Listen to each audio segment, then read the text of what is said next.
actually saying African hair is unkempt. I wish my name was a kite. Like, hello, that's such a sweet name. Hi guys, you're welcome again to our talk show. As you already know, my name is Basekeme Okanire and this is Epikan. And today we're going to discuss about something that is a very sensitive topic, something that affects a lot of people. This is a topic I feel like affects a whole lot of people, and we should bring this thing to the table and dissect it. Yeah, exactly. Strangle, kill it. Be the scientist you want to be. So you might want to tell the audience what we are discussing about today. Yeah, today we are taking tribalism and racism. Which is crazier? Is it tribalism or racism? But I feel that tribalism is more heads up because tribalism racism cannot occur without tribalism.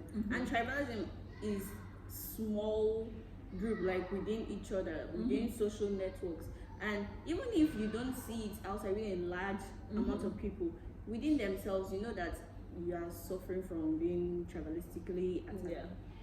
Yeah. So like lately we see a lot of people marching around in countries like US. I think it's also happening in Nigeria. Some people march to support the Black Lives Matter. Black Lives Matter movement. Yeah. That was according to the death of George Floyd and one other lady. Yeah. And tribalism, a lot of people, maybe people in like developed countries like the US, the UK, they might not really understand what tribalism is. Yeah. But I feel like the tribalism thing might even be a more severe form of racism, right? Yes, because tribalism, as I said earlier, occurs in small groups. And since these small groups, they attack the people that, let's using Nigeria as an example, we have over 250 ethnic groups.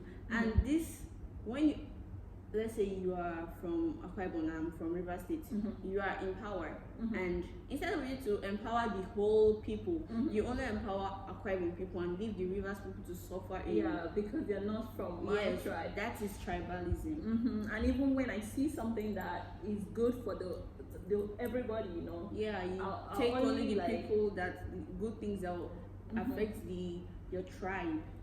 I feel like if we actually study and see how we can solve tribalism, well, it could be easier for us to solve racism. Yeah, solving tribalism is not that hard. You just have to be considerate, treat each other self-likely, the way you want to treat yourself. You don't have to do things according to, no, we are not from my tribe. Yeah. You can come from a different tribe and you come to my company to apply for a job, and I feel like, okay, I don't like people from this tribe, and even when you're qualified, I don't take you.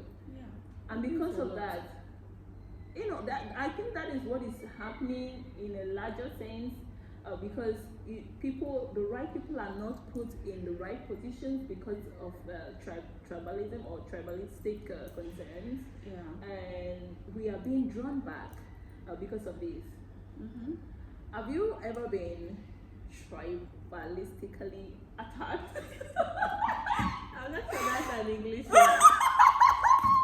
We better find out. We are going to put that in the dictionary. Have you ever been? Okay, I've not been. That has never happened to me because I've been indoors. I'm like Rapunzel in the tower, so I've not seen the outside world.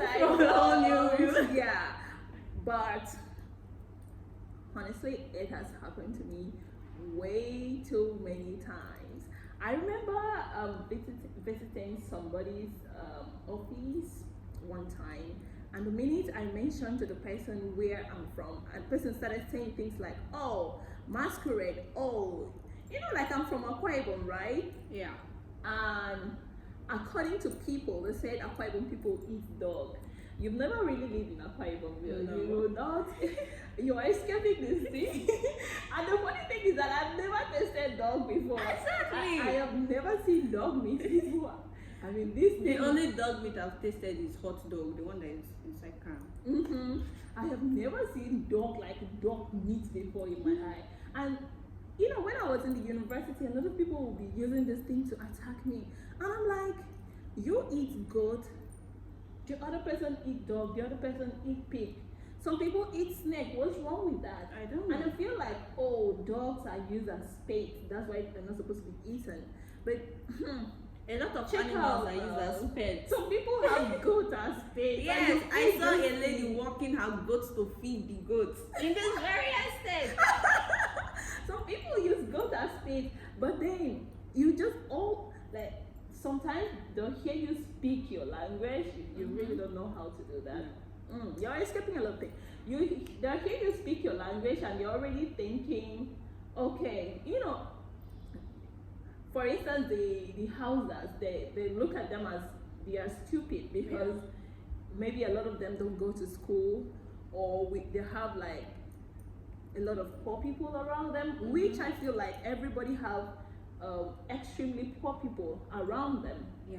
And I remember when I was in school, and you know, there is this bike person that carried this lady. The bike person was actually a Hausa man, and the lady was Igbo. And you know, like school now, we're trying to cut because we are combining bike.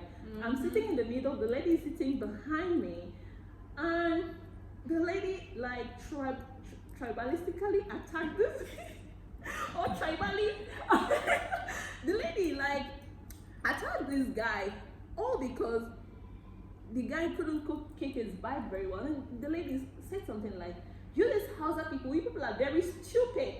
And I'm like, Jesus Christ, if this guy is stupid, why do you have to call the whole of Hausa people stupid? I don't know. Like, there are better Hausa people that I know that are really, really, really intelligent. Like, for me, Hausas are really intelligent. Those people are very smart. They are very smart. And the same goes to a lot of other tribes, like the Igbos. They feel like, oh, these people are tricky, these people are corny. But I have a lot of Igbo friends, and they are my best friends. Come on. They get your back. Yeah. They're not as corny as the world make them look, or as we all make them look. They are not. They are corny people in every tribe, don't you think? Yeah, in every tribe. In case, I feel that racism, for people that, since Nigeria is not overly developed, we won't see racism in mass quantity. But using the US as an example, racism is really practiced there. You rarely see black people in power. Like, even the blacks that are there, they do minor things. And they are only in power in black societies. Yeah. So this racism mainly occurs within the black and the white, although there are no other races. Yeah, I remember one time like that in the US. I was in a lady's house, and you know, the children were just making jokes, and there's this Mexican girl that came around. The lady was just cleaning places, and the people were making jokes, and they said something like, oh, you can clean very well. How can you be Mexican and you don't know how to clean? Of course you should. No, I feel like the other lady in the other corner said something like, of course she has to know how to clean very well. You can never be Mexican without knowing how to clean very well. Yeah. And if you check the movies, you see the really put those Mexicans and maybe the blacks as the cleaners. Yeah. In their movie. And the same goes with Nigerian movie. You see, they are most likely going to use either Akwa Ibom Or Hausa. Even when the person acting the movie is not Akwa Ibom or Hausa, they will find a way of giving this person a Akwa Ibom name. But I have seen a lot of Igbo security people. Yes, there are. I have seen a lot of them, but they don't use it. And this is tribalism, right? Yes. And I feel like if we in this part of the country, if we are not able to address this thing, then we should keep quiet about racism. Yes. We're not supposed to say something about racism because we have a bigger problem to deal with here. the children grow up watching these movies and thinking, oh, people from my area are they supposed to be doing this kind of job? Like I've had a lot of Igbo house girls. I've had them. Yes, I've had them. I have had them. I can mention your names. So but you see movies, they play movies, and they are most likely going to call the person doing the menial job, doing the tiny little jobs, a Akwa name. Even when the person is not a Akwa Ibom, you will see like they'll be acting stupid. That is the sad thing. They feel that Akwa Ibom people are so not to be put up. They're supposed to be used as the rag, even something less than rags. Yeah. But that is not the real sense. That is it. Like in school, because I'm always bringing it up in school because I've had so many experiences in school. I remember one time someone walked up to me and started with Igbo language, and I'm like, sorry, I'm from Akwa Ibom, I don't understand what you're saying. And the person was like, what? Akwa Ibom people can be this tall? And I'm like, excuse me, how many Akwa Ibom people do we have in class? Fall out. Now, I need any Igbo person that can get up to this height. Yeah, they are so discriminating. Can someone stand next to me? If you're Igbo and you are my height, come out. See, we had like 90% of Igbos in class. I didn't find up to 2 people that were actually taller than me. 2 Igbos that were actually taller than me. You are yet to see things. Yeah, it's crazy out there. It is crazy. It's crazy. And sometimes they'll feel like I'll just give them my name, and they'll feel like, okay, because you're from Akwa Ibom, you're supposed to answer a kaite. And the way they look down on this Ekaite name, I'm like, I wish my name was Ekaite. Like, hello, that's such a sweet name. I answered Ekaite once in school. You see? I answered it because that was in secondary school now when they used to give people nicknames. So I gave my own self Ekaite. That was, although my normal name is native, other people answer English, then they were looking for native name. So I gave myself another native name, Ekaite. Like, that name is too... like, that name is too thumbs up to everybody answering Ekaite. Oh my goodness, that name is so sweet. So when I hear people looking down at Ekaite as names, I'm like, okay, you don't know Afang at this point. Oh, no. I'm basically talking about tribalism here, based on my experience, and you can let me know your experience in terms of tribalism in the comment section below. Have you ever been tribally attacked in your life? What did anybody say to you that you felt is very offensive, or it was a racial situation remark on you? Yeah. So you mean you have never or you don't recognize it when they do you? No. You'll probably never recognize it. As you grow to understand the tribal attacks around you then recall a situation and you're like, oh, so it's actually tribally attacked at this point. When we get to that level, we'll understand. Yeah, so that's why when I hear things about racism and I see a lot of people saying things about it, a lot of people making the same comments, and I'm like, okay, maybe I have been racially attacked before, but since I really don't understand these things, the racism and all of that, I probably wouldn't recognize it, but all I know is that millions and millions of people wouldn't be all wrong at the same time, wouldn't be saying lies at the same time. They wouldn't be saying things like, oh, you didn't give me the job because I'm black, or I'm Mexican, or I'm from China. Like, let's talk about racism, girl. I have heard people calling Chinese people Shinko. What? And that is racism. And most times I do give thumbs up to this China people. to these Chinese people, because they don't really come out to complain. Yeah. And I feel like if the black people can adopt this strategy, this could be good too. You know, they say things like, "Oh, you're ugly." And you're like, man, I get used to it. you don't even answer them. You don't say things about. You just don't give whatever thing they do. Don't give them attention. You know, only focus on building your children and making them grow with a good self-esteem. Because honestly, I don't think anybody can walk up to me and tell me I'm ugly and I feel bad about it. I just feel sorry for you. You said that before. I wouldn't even think about it. I'll be like, because I know who I am. Yeah. I know black is gold. I know good things are red, and black is red. You don't see black like if you check the population of the world of skin colors around, black skin tones are not so much. And I feel like for this thing to be, then it has to be diamond. Honestly, scatter the sand for all you care. You can't find diamond anyhow. Yeah. These things are rare. So that is how I do see it. I see black skin tones.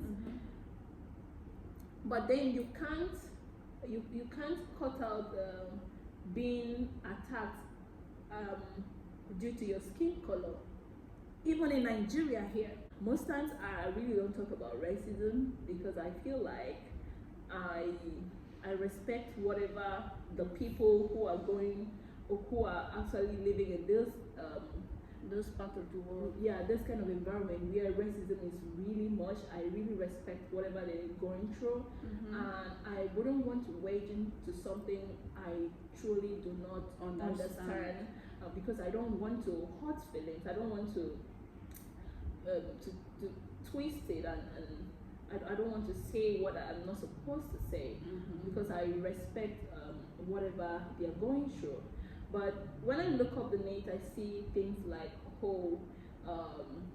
people are being discriminated because they have something like what you're carrying on here, the afro, or something like what I'm carrying on here, a kinky hair. Honestly, I wish this was a problem for only the people that are actually living in this white-dominated society.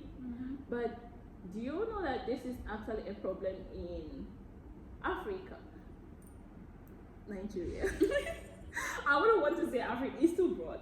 I like to say things that I know. I don't know about Zimbabwe. I don't know about Botswana. And then you are sure about Nigeria, but I know about Nigeria. I've been here. Come on. I know that in primary schools, for government schools, for instance, the children are not allowed to go with their hair up. You know, they are asked to cut their hair low because they feel like if the children are allowed to keep their hair to grow, this hair is going to look dirty. You know, it's not going. It's just going to make them look unkempt.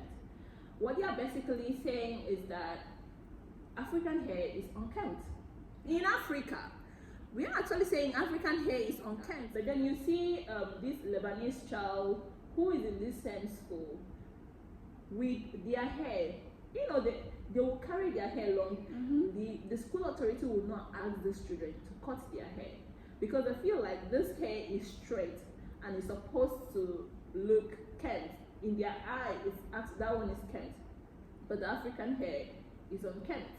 So they ask these children to go with low cut. They ask both the boys and the girls to go with low cut, even when these children don't want to cut their hair. The school mandates them to cut their hair, and even if they tend to keep their hair long, you see the school will, you know, take their scissors and mess with their hair. What will you call this? I'm dumbfounded. Just thinking about it makes me very sad. How could we not appreciate ourselves? And then if we are not able to appreciate ourselves, then why should we ask others to appreciate us? Why? Like, I feel like we are draining, by so doing, we are draining the effort these other people in this other part of the world are trying to make. You know, they're trying to get people to understand that they love their hair and they would like to go with their hair up to work without being looked down on, without being looked at as unkempt or unprofessional. But then here in Africa, we are doing the reverse. We are grooming our children to feel like her black hair is unkempt and it's for mad people. Like, honestly, Edikan, I have heard a lady, African lady, specifically said something like, natural hair looks like a madman hair. Okay. Yes, she said it. Honestly, at that point, I was so dumbfounded. I felt very bad that this is actually coming from African lady with children. So if you have African hair, if you have natural hair like this on, is either you braid it or you retouch it or you pack it. But then if you choose to keep it like that, that will automatically make you look like someone that is running the street. Yeah. It will make you look like a lunatic in an African eye. So I feel like, you know, like the Black Lives Matter demonstration that went on in Lagos, if we need to help the black people in diaspora who are struggling, if we need to help this, the African Americans, or the black Americans, I really don't like calling them African Americans because I feel like they are fully Americans. They're not supposed to be attributed to any other continent, because you don't see a white person who is American being called a European American, right? European African. Yeah, you don't see a white person who migrated to America from Europe being called a European American. We just go ahead and call the person American. So I feel like black people are supposed to be called American and not African American. I feel like that is inappropriate, and I consider that as racism, honestly. Yeah, we love them here from Africa and all of that, but you will have to agree with me that it's not only in Africa that you find brown skin tones. Brown skin tones are present in Asia. Yeah. So you don't squeeze them up, throw them into Africa and just call them African American. Just calling them African American makes them, automatically means that they are not fully American. Even though they were born there. Yeah. Means that they are half African, half American. And that I always feel like, is inappropriate. It's not okay. That is not okay. That's not okay. So if we need to help these people, then we should start by helping ourselves, loving ourselves, because it's actually in this part of the world where we can find the largest population of black people, and then if we come out strong and beautiful and self-accepting, then it's going to go a long way in also helping them in whatever struggle they are going through then. So I know I have a whole lot about, if I want to go on and on with this topic, I will take the whole time. I have a whole lot of things to say about this thing. But then I would like to hear your comments. I would like to hear your contributions in the comment section below. And please do not forget to subscribe And like and share. Thank you very much.